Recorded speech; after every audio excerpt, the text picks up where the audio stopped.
Hey, this is Scott over at The Versatile Guitarist. In this video, I want to show you how to play the guitar part and the bass part at the same time of one of the most famous songs from the Police, Roxanne.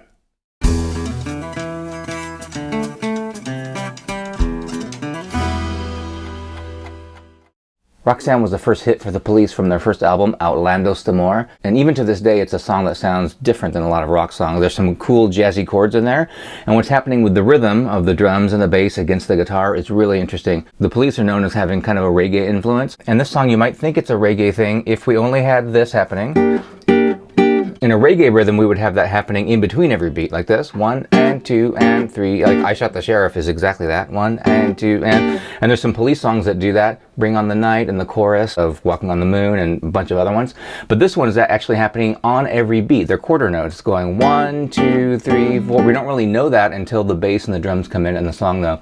So because of that, it's not reggae. It's almost more like an Argentine tango, which is pretty interesting. In an Argentine tango, you might have something right on the beat like this. 1, 2, 3, 4, and 1, 2, 3, 4. That's what's going to happen in this song, kind of, except instead of being on the and of 4, that little bass movement, it's going to happen on the and of 1, as we'll see in a second. First, let's look at the key of the song and see where all these chords are coming from. So we're in the key of G minor, and it starts out on the tonic chord, the 1 chord, the G minor chord, and we're going to descend down the scale of the natural minor scale, or the Aeolian mode, we could call it. So in the key of G minor, we would have a G minor chord, that's our 1. The 2 chord would be a diminished chord, A diminished. We're not even going to see that in this song, we just skip over it, which we normally would in a rock song, right? It's just kind of a nasty chord. The 3rd chord would be B flat major, then we'd have a C minor for the 4, the 5 would be D minor. If it were harmonic minor, it would be D7, and that would sound more Latin or Spanish. And this song doesn't do that, it doesn't play D major or D7, which would make it the harmonic minor scale, so that's how we know this is the natural minor scale, or the Aeolian mode. Now the 6th note of the minor scale gives us a major chord. In that case, this is E flat major. Then we have F major. That's the final chord, the flat 7, and then we're back to G. So what happens on that intro, which is also all the verses of Roxanne, is the descending G minor scale with these diatonic chords. G minor, F major, E flat major, D minor, C minor. Instead of going to B flat, we're going to go down here to F, only this time it's going to be a sus chord, sus4, and then G, which was minor before, is now also sus, and that ends up being an interesting kind of hanging in the air cliffhanger chord that takes us actually to the chorus. But what we're going to try to do here is play exactly what's happening in the guitar, but with our fingers. Andy Summers is using a pick, of course, and then play Sting's bass part exactly as it happens on the record at the same time. To do that, we're going to have to play fingerstyle. We'll use these 3 fingers to play all those Andy Summers chords, and our thumb's going to play all of those bass notes. So like I was saying, the syncopation, which means playing in between the beats or not on the downbeat, happens only in the bass. We're just completely straightforward on every single beat in the guitar. So the guitar part with these 3 fingers ends up being our metronome. That's going to keep our beat the whole time. The tricky part will be putting our thumb in there on the and. So without the left hand, let's just play the open treble strings. 1, 2, 3, 4. Going like this. One thing to mention about the guitar part here is that these notes are staccato, they're not legato. If they were legato, it would sound like this.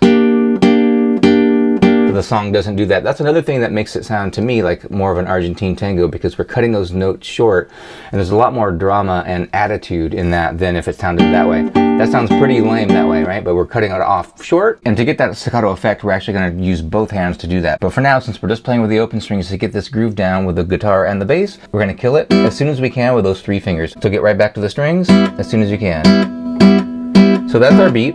What we're going to do in the bass with our thumb is play on the and of 1. So we're going to go 1 and 2, 3, 4. 1 and 2, 3, 4. That's very easy, and the guitar part's very easy, but putting it together can be a little bit complicated. So it's going to look like this. 1 and 2, 3, 4. 1 and 2, 3. So if we condense this down into a little exercise just to work on these parts, we're going to have these 3 fingers by themselves. That's a block chord. Then your thumb by itself, and then both of them together, thumb and fingers.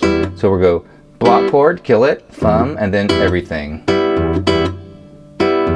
They're not even. This is the first beat, this is happening on the and, the thumb, and then they both happen together on the 2. So we're going 1 and 2. That would be a good thing to repeat to get this down.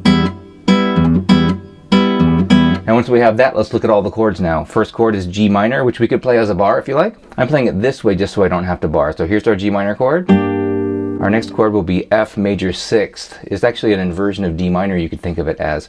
But he's just descending that scale, so we could think of them as those chords I was talking about earlier. So F major 6th is that. Leave your pinky where it is and your middle finger, scoot all the way up to the 6th fret and put your ring finger here on the 8th fret of the 4th string, and that is our E flat major 7 chord. Really interesting to have a rock song with so many jazzy 7th chords in it, not very common. Now down 1 fret to D minor 7, keep everything as it is. Down here to the 3rd fret we got C minor 7, and then we're going to play this chord, F7 sus 4. So F major would look like this. We're going to turn into a 7th chord. That doesn't disrupt anything because E flat, which is the note that would make it a 7th chord, that's a flat 7, is in the key, E flat, right? So we're going to go like this. F7 sus. Now bring it up 2 frets, and this chord kind of hangs in the air and it's a really nice dramatic chord. So at the end we're going. So that breaks our pattern of doing those chord stabs in the bass thing. So that's pretty easy at the end. So let's apply what we did on the right hand to these chords and we have the whole thing. It's going to start out with just these. 1, 2, 3 for 2 measures. 1, 2, 3. Then here comes the bass. Now earlier I was talking about the staccato thing. I'm still doing that in the right hand by killing the strings, getting them there. That's pretty convenient because it sets your fingers up to play those same strings again that you're about to play. But over here, relax in between every beat also. That gives us more insurance that we're going to be making it staccato, just in case we miss it over here or something. And it also keeps unwanted strings from ringing out. So we're going. Scooting all the way up. We're only playing the treble string, so this finger can come down a little bit later. It gives you time to set up. Get all the way up here and put that down.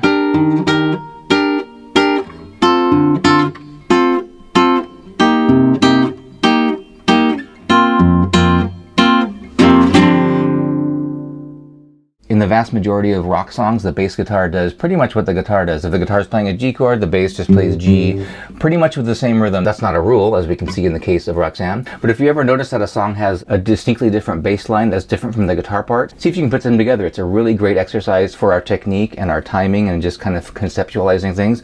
And that's how you put together chord melodies. The Police have a lot of songs like that with really cool bass lines. Really fun to kind of put those things together, like this keyboard part with the bass.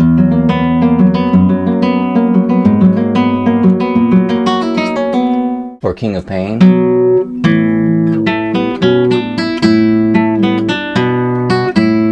The Police have a lot of really cool riffs like that. Putting that top and bottom part together is almost like playing some counterpoint thing from Bach. Really fun to play. So work on putting these parts together. It's fun to play along to the recording, even just one of these parts.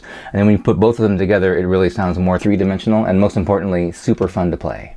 Hey, if you like these videos, be sure to like and subscribe and check out my free nylon string technique workshop below this video.